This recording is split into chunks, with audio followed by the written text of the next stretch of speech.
ನನ್ನಿಂದ ನಿಮ್ಗೆಲ್ರಿಗೂ ಒಂದು ಪ್ರಶ್ನೆ. KD ಮೂವಿ ನೋಡಿದ್ರಾ ಅಥವಾ ಆಲ್ರೆಡಿ ಈ ಮೂವಿ ಬಗ್ಗೆ ನೀವು ಜಡ್ಜ್ ಮಾಡ್ಬಿಟ್ಟಿದ್ದೀರಾ? ನಾನು ಥಿಯೇಟರ್ ಕೂತಾಗ ಆಲ್ಮೋಸ್ಟ್ ಲೀಸ್ಟ್ ಎಕ್ಸ್ಪೆಕ್ಟೇಷನ್ಸ್ ಇಟ್ಕೊಂಡು ಹೋಗಿದ್ದೆ ಈ ಒಂದು ಸಿನಿಮಾಗೆ. ಬಟ್ ಇಂಟರ್ವಲ್ನ ನಂತರ ಒಂದು ಸ್ಮಾಲ್ ರಿಯಲೈಸೇಷನ್ ಆಯಿತು.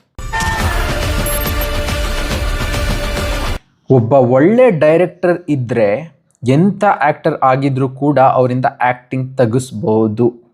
ಅದಕ್ಕೆ ಪ್ರೂಫ್ ಪ್ರೇಮ್ ಪ್ಲಸ್ ಧ್ರುವ ಕಾಂಬೋ. ಏನ್ ಗುರು ಸಡನ್ ಆಗಿ ಉಲ್ಟಾ ಹೊಡಿತಿದ್ದಾನೆ ಈ ಯೂಟ್ಯೂಬರ್ ಅಂತ ಅನ್ಕೋಬೇಡಿ. ಈ ಒಂದು ರಿವ್ಯೂನ ನೀವು ಕಂಪ್ಲೀಟ್ ಆಗಿ ನೋಡ್ಲಿಲ್ಲ ಅಂದ್ರೆ ಖಂಡಿತ ನನ್ನ ಹೇಟ್ ಮಾಡ್ತೀರಾ.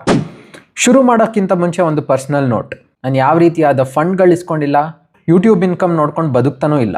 ಪ್ಯೂರ್ ಪ್ಯಾಷನ್ ಇಂದ ಈ ಒಂದು ವಿಡಿಯೋಗಳನ್ನ ಮಾಡ್ತಾ ಇದ್ದೀನಿ. ಹೇ, ನಮ್ಮ ಕನ್ನಡ ಸಿನಿಮಾ ಗುರು ಸಕ್ಕತ್ತಾಗಿತ್ತು ಅಂತ. ಬಟ್ ಕೆಲವೊಂದ್ಸತಿ ಏನು ಮಾಡ್ತೀರಾ, ಮರ್ಯಾದೆ ತೆಗಿಯೋ ಥರ ಮಾಡ್ತಾರೆ. ಆವಾಗ ಕ್ಲಾಸ್ ತಗೊಳ್ಳೇಬೇಕು. ಫಸ್ಟ್ ಎಕ್ಸ್ಪೆಕ್ಟೇಷನ್ ವಿಚಾರಕ್ಕೆ ಬರೋಣ.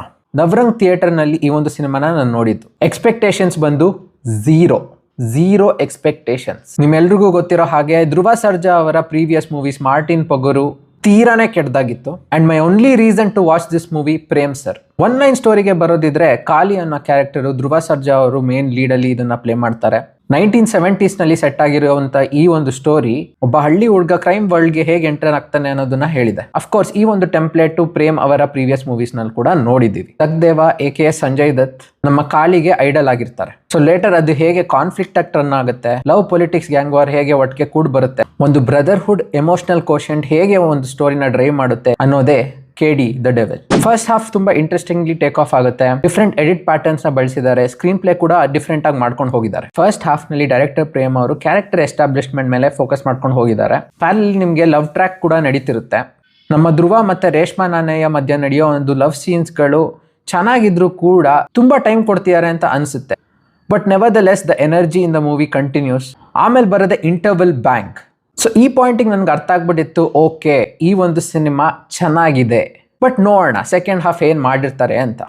ಇನ್ಫ್ಯಾಕ್ಟ್ ನಾಟ್ ಬ್ಯಾಡ್ ಅಂತ ಅನಿಸ್ತು. ಈ ಪಾಯಿಂಟ್ವರೆಗೂ ಸ್ಟೋರಿ ಕೂಡ ಓಪನ್ ಅಪ್ ಆಗಿರಲಿಲ್ಲ. ಆಮೇಲೆ ಬಂದಿದ್ದೆ ನಮ್ಮ ಸೆಕೆಂಡ್ ಹಾಫ್. ಒಂದು ರಾಕೆಟ್ ಸ್ಪೀಡ್ನಲ್ಲಿ ಓಡ್ತು ಗುರು. ಆ ಆ್ಯಕ್ಷನ್ ಸೀಕ್ವೆನ್ಸಸ್ ಆಗಿರಲಿ, ಪ್ರೇಮ್ ಸರ್ ಧ್ರುವ ಸರ್ ಕೈಲಿ ನ್ಯಾಚುರಲ್ ಆ್ಯಕ್ಟಿಂಗ್ನ ತರ್ಸಕ್ಕೆ ಟ್ರೈ ಮಾಡಿದ್ದಾರೆ.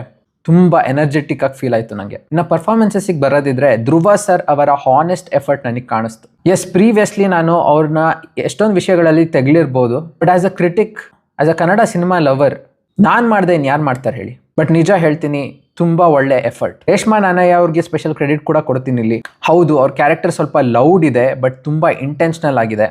ಅವ್ರ ತಾಯಿಗೆ ಕಿವಿ ಕೇಳಿಸ್ತಿರಲ್ಲ. ಸೊ ಪ್ರತಿ ಸತಿ ಅವರು ಲೌಡ್ ವಾಯ್ಸ್ ಅಲ್ಲಿ ಮಾತಾಡ್ತಿರ್ತಾರೆ. ಹಾಗೆ ಅವ್ರ ಕ್ಯಾರೆಕ್ಟರ್ ಪೋರ್ಟ್ರೇ ಕೂಡ ಆಗಿದೆ. ಅಂಡ್ ಅವರ ಕ್ಯಾರೆಕ್ಟರ್ ಆರ್ಕ್ ಕೂಡ ಸೆಕೆಂಡ್ ಹಾಫ್ ಅಲ್ಲಿ ಚೇಂಜ್ ಆಗುತ್ತೆ. ಸೊ ತುಂಬಾನೇ ಇಂಟೆನ್ಷನಲ್ ಆಗಿ ಮಾಡಿರೋಂಥ ಒಂದು ಕ್ಯಾರೆಕ್ಟರ್ ಅದು. ಅಂಡ್ ಬೆಟರ್ ಆಕ್ಟರ್ಸ್ ಕೂಡ ಇದ್ದಾರೆ ಇದರಲ್ಲಿ. ರವಿಚಂದ್ರನ್ ಸರ್, ರಮೇಶ್ ಸರ್ ಅಂತೂ ಕ್ಲಾಸ್. ಎಲ್ಲೆಲ್ಲಿ ಎಮೋಷನಲ್ ಡ್ರಾಮಾ ಬೇಕೋ ಅಲ್ಲಲ್ಲಿ ಒಳ್ಳೊಳ್ಳೆ ಪರ್ಫಾರ್ಮೆನ್ಸ್ಗಳನ್ನ ಕೊಟ್ಟಿದ್ದಾರೆ ಅವರು. And of course it was always expected from him. Sanjay Dutt sir ಹಾಗೂ ಶಿಲ್ಪಾ ಶೆಟ್ಟಿ ಅವರು ಅವರ ಒಂದು ಪಾತ್ರಗಳನ್ನ ನೀಟಾಗಿ ನಿಭಾಯಿಸ್ಕೊಂಡು ಹೋಗಿದ್ದಾರೆ. ಆ್ಯಂಡ್ ಸುದೀಪ್ ಸರ್ ಕ್ಯಾಮಿಯೋ ತುಂಬ ಶಾರ್ಟ್ ಆಗಿದೆ, ಬಟ್ ಅಟ್ಲೀಸ್ಟ್ ವೆಲ್ ಯೂಟಿಲೈಸ್ಡ್. ತುಂಬ ಚೆನ್ನಾಗಿ ಪ್ರೆಸೆಂಟ್ ಮಾಡಿದ್ದಾರೆ ಆ ಒಂದು ಕ್ಯಾರೆಕ್ಟರ್ನ. ಅಫ್ಕೋರ್ಸ್ ಸಿಕ್ಕಾಬಟ್ಟೆ ಮಾಸಿಯಾಗಿ ಪ್ರೆಸೆಂಟ್ ಮಾಡಿದ್ದಾರೆ. ಈಗ ಟೆಕ್ನಿಕಲಿ ಈ ಒಂದು ಸಿನಿಮಾ ಬಗ್ಗೆ ಮಾತಾಡೋಣ. One of the best commercial movie scales I have ever seen in Kannada industry. DOP and art direction, hats off. ಒಂದು ಮಾಸ್ ಕಮರ್ಷಿಯಲ್ಗೆ ಏನೇನು ವಿಜುವಲ್ಸ್ ಕೊಡಬೇಕಿತ್ತೋ ಅದನ್ನ ಕೊಟ್ಟಿದ್ದಾರೆ. ಆ್ಯಂಡ್ ಎಲ್ಲದಕ್ಕಿಂತ ಮೀರಿ KVN ಅವ್ರಿಗೆ ಕ್ರೆಡಿಟ್ ಹೋಗುತ್ತೆ.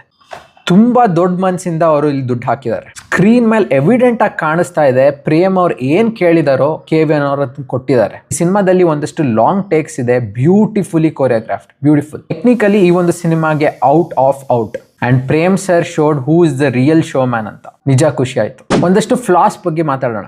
ಏನು ಇವ್ನು ಇಷ್ಟೊಂದು ಹೋಗ್ಲುಬಿಟ್ಟು ನೆಗೆಟಿವ್ಸ್ ಅಂತ ಹೇಳ್ತಾ ಇದ್ದಾನೆ? ಕನ್ಫ್ಯೂಸ್ ಆಗಬೇಡಿ, ಪೂರ್ತಿ ವಿಡಿಯೋ ನೋಡಿ. ಮೇಜರ್ ಡ್ರಾಬ್ಯಾಕ್ ಬಂದು ಇದ್ರ ಸ್ಟೋರಿನೇ. ಸ್ಕ್ರೀನ್ ಪ್ಲೇ ಎಡಿಟಿಂಗ್ ಪ್ಯಾಟರ್ನ್ ತುಂಬಾ ಚೆನ್ನಾಗಿದೆ, ಬಟ್ ಸ್ಟೋರಿ ಪ್ರೋಗ್ರೆಸ್ಸೇ ಆಗಲ್ಲ. ಮೇನ್ ಆಗಿ ಕ್ಲಾರಿಟಿ ಇಲ್ಲ. ಸಿಕ್ಕಾಬಟ್ಟೆ ಓಪನ್ ಎಂಡಿಂಗ್ಸ್ ಇದೆ.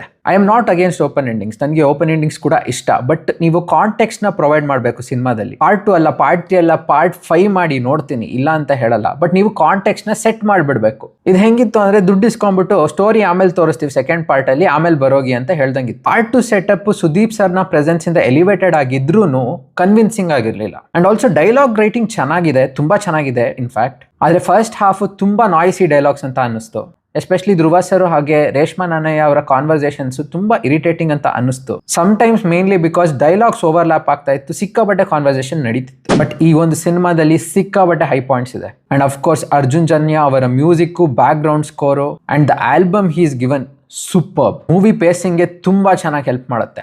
ಮ್ಯಾಸಿವ್ ಪ್ಲಸ್ ಪಾಯಿಂಟ್ ಅಂತಾನೆ ಹೇಳ್ಬೋದು. ಇನ್ಫ್ಯಾಕ್ಟ್ ಅರ್ಜುನ್ ಜನ್ಯ ಅವ್ರ one of the best work in terms of background score and music ಅಂತಾನೆ ಹೇಳ್ಬೋದು. ಎಸ್ಪೆಷಲಿ ಕಮಾನ್ ಕಾಳಿ ಸಾಂಗ್ ಇದೆಯಲ್ಲ, ಪೀಕ್ ಗುರು, peak. I love the mass energy. ಈ ಒಂದು ಸಿನಿಮಾದಲ್ಲಿ ನಂಗೆ ಒಂದು ಡೆಫಿನೆಟ್ ಆಗಿ ಅರ್ಥ ಆಯ್ತು, ಒಳ್ಳೆ ಡೈರೆಕ್ಟರ್ ಒಬ್ಬ ಆಕ್ಟರ್ ಲೈಫ್ ನೇ ಚೇಂಜ್ ಮಾಡ್ಬೋದು ಅಂತ. And who should watch this film?